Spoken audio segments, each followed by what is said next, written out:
السلام عليكم ورحمة الله تعالى وبركاته. كي دايرين؟ لاباس عليكم بخير؟ نتمنى تعم حياتكم السعادة والتفاؤل والثقة في النفس، وأهم شيء هي الثقة في النفس يا أحبتي في الله.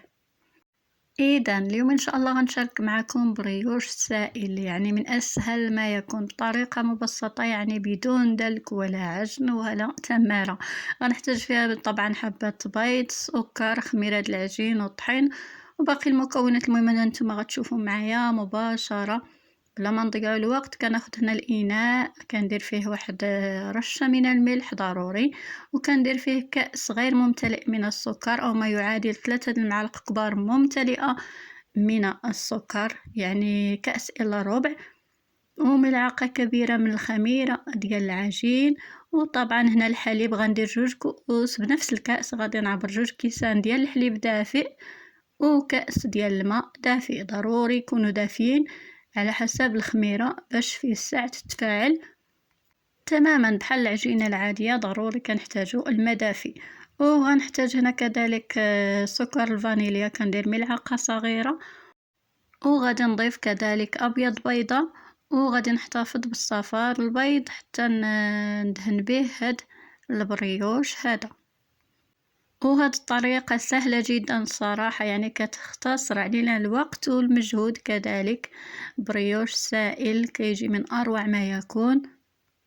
وبالنسبة لسبب الغياب صراحة، يعني نقولكم لظروف خارجة عن الإرادة، ويعني حتى الاهتمام بلا وصال كياخد الصراحة، كتاخد لي من وقتي بزاف، يعني متعلقة بيا لواحد الدرجة كبيرة حتى أنا ربي يحفظها. والصراحة مخصصة ليها كل وقتي تقريبا، طبعا بالإضافة للشغلات ديال الدار، الطياب، العجين، التصوين، يعني التخمال، يعني راكو عارفين يعني ضروري. ومع عصر السرعة، راحنا في عصر السرعة، النهار ما كيقدش. ايوا هذا ما كان، هذا هو العذر اللي ممكن نعطيكم على سبب الغياب. يعني مشاغل الدنيا، راه كلشي راكو عارفين كيفاش ولات كتمشي الامور، يعني بوتيره سريعه بزاف. والمهم الله يغلبنا على شقانا ويدير البركه في الصحه، هذا ما كان.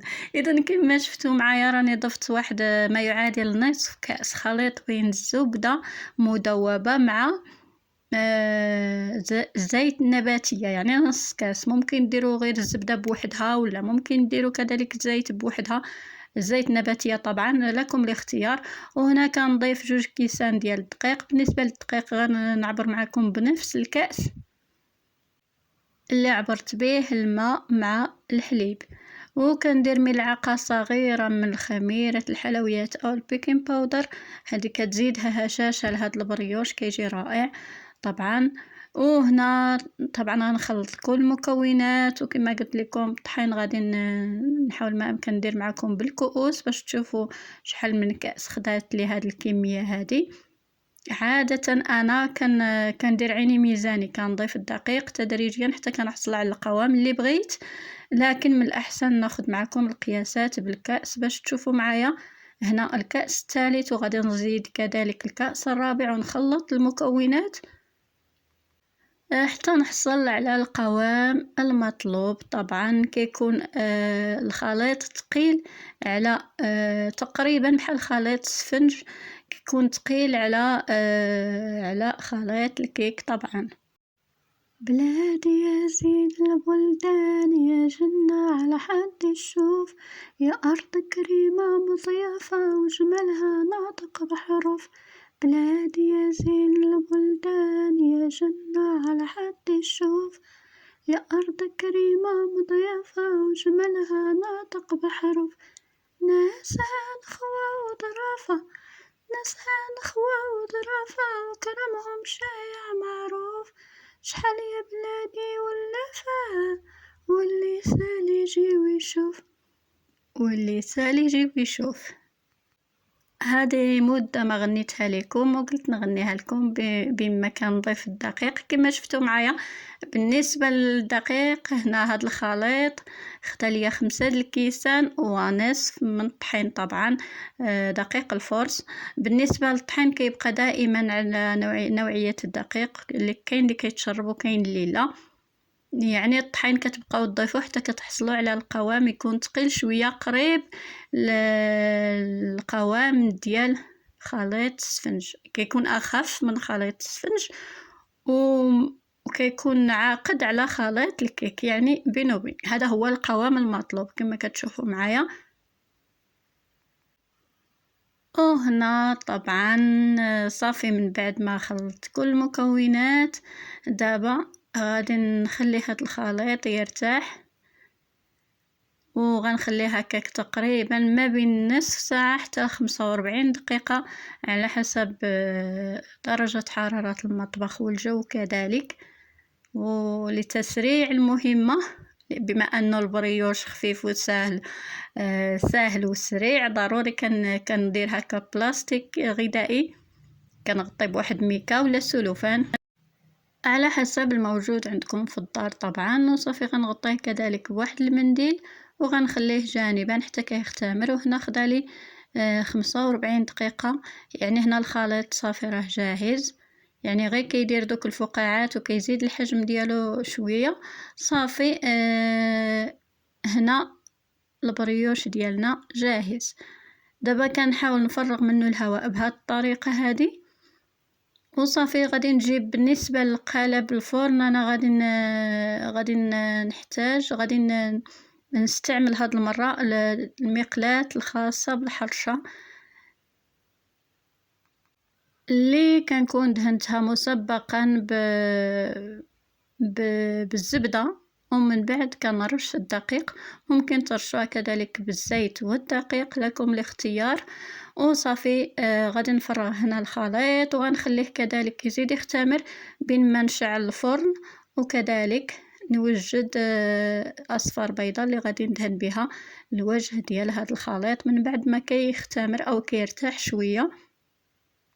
وكما قلت دائما بالنسبة للغياب كيكون ظروف الحياة، راه ظروف الحياة أو المشاغل ديال الحياة أو مشاكل الحياة بعبارة أصح اللي كنمروا منها دائما كتشدنا على أشياء كتيرة مهمة، لكن ما كنلقاو لاين ما كنلقاوش كيفاش نديرو. لهذا دائما الإنسان يمشي مع الظروف بلا ما يفقد داك الحيوية ديالو، بلا ما يفقد التفاؤل والثقة بالنفس اللي عنده. الإنسان يتماشى مع ويكون ويتأقلم مع الوضع كما كان. هذا ما كان، هذه هي نصيحتي لكم النصيحة كذلك لي أنا. وهنا كما شفتوا دهنت داك الوجه بالقليل من الزيت، داكشي اللي بقى ديال الزيت والزبدة اللي كنت خلطت مع الخليط. صافي كندهن الوجه ضروري باش كنغطيه كبلاستيك غذائي باش من بعد يسهل عليا نحيد البلاستيك الغذائي بلا بدون اي تعقيدات. ضروري كندهن الوجه بالزيت. واهم شيء ان الانسان ما يخليش الظروف تتغلب عليه ويفقد ديك الروح المرحه اللي عنده. انا لاحظت انني وليت جديه اكثر وعلى وشك أنا أفقد روحي المرحة فاللهم إن كان سحرا فأبطل. هذا ما كان. دائما الإنسان يحاول ما أمكن يراجع راسه ما يمشيش مع التيار، يعني اللي ممكن يؤديه للتشاؤم. ودائما الانسان يحاول يرجع خطوه للوراء ويراجع نفسه يقول انا فين ماشي، انا خصني نرجع كما كنت في البدايه، ما نخلي حتى شي حاجه تغلب عليا. اذا هذا مكانه كنظن الرساله وصلت. كما شفتوا معايا خديت اصفر بيضاء ضفت ليه شويه ديال الحليب وصافي كندهن الوجه ديال هذا الخليط هذا وهذا البريوش هذا. بالأنامل لأنه خفيف بزاف وصافي، وهنا كنرش وكنزين بهاد حبيبات الشوكولاتة. بالنسبة للتزيين كيبقى لكم دائما الاختيار كما كنقول على حسب الموجود عندكم في البيت، فلا تعقدوا الأمور. إذا ما عندكم والو راه ممكن تخليوه غير هكاك كيجي رائع جدا. وهذا هو الشكل النهائي من بعد ما كندخلو الفران، طبعا على نار متوسطة، وكنخليه حتى كياخد حقه من الطياب وكيتحمر. وكتشوفوا معايا الشكل ديالو كيجي رائع جدا، خفيف هشيش وسهل جدا. يعني الا كنتو عكزانين ما فيكم ما اللي يعجن ولا يدلك، جربوا هاد الطريقه. البريوش السائل كيجي من اروع ما يكون، سهل وبسيط، مكونات بسيطه وفي المتناول. ممكن توجدوه في الليل تخليوه للصباح، الفطور الصباح، ولا ممكن توجدوه للغوتي، لكم الاختيار، ولا للضياف الغفلة. يعني في الساعة كيوجد، يعني ما كياخدش وقت كتير، وفي الساعة كيوجد. وطبعا نتيجة رائعة كما شفتوا معايا، كيجي خفيف هشيش بحال القطن. والمذاق طبعا ماما مية وتحدي. باي باي عليكم.